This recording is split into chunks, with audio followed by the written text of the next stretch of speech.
नागर जाति के लोग देश के हर राज्य में हैं। जैसे यूपी, बिहार, बंगाल, उड़ीसा, असम, मध्य प्रदेश, गुजरात, सभी राज्यों में नागर जाति की आबादी है और जनसंख्या है।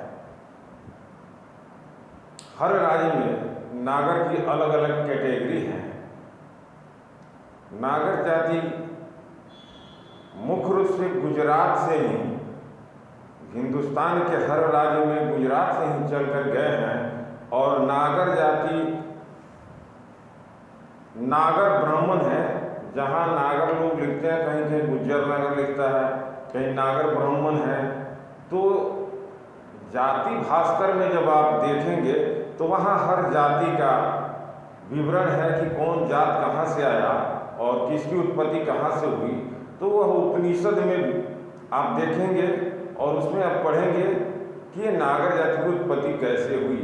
तो ये नागर जाति के लोग हैं।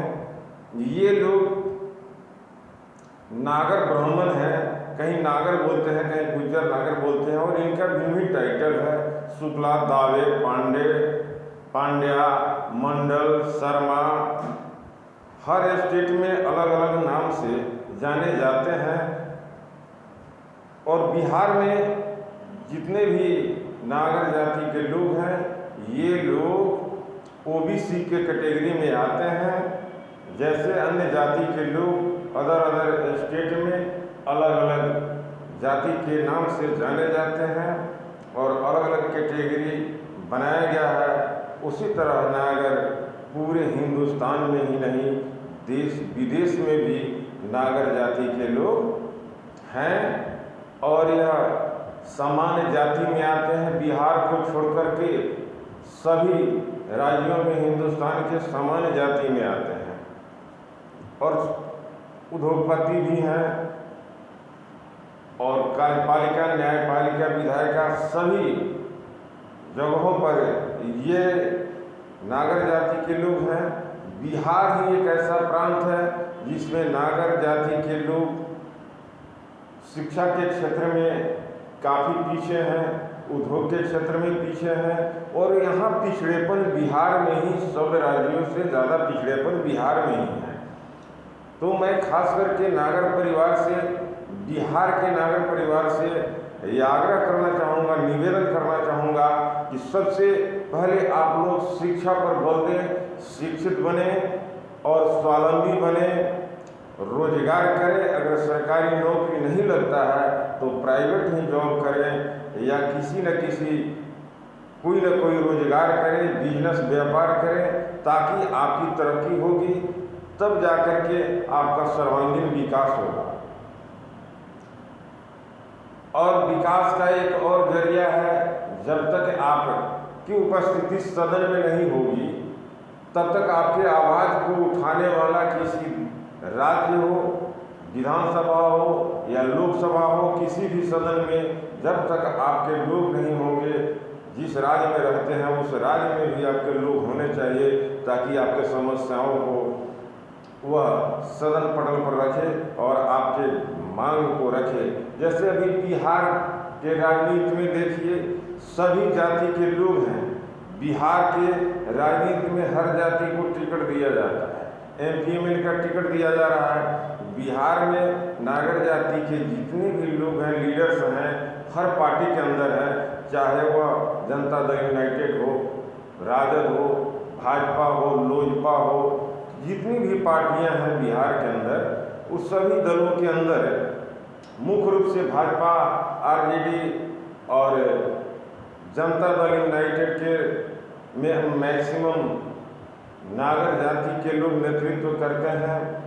लेकिन उन्हें यह सामाजिक न्याय से बहुत दूर रखा गया है। मैं पूछना चाहता हूँ नागर जाति से, नागर परिवार से, आखिर ऐसा क्यों?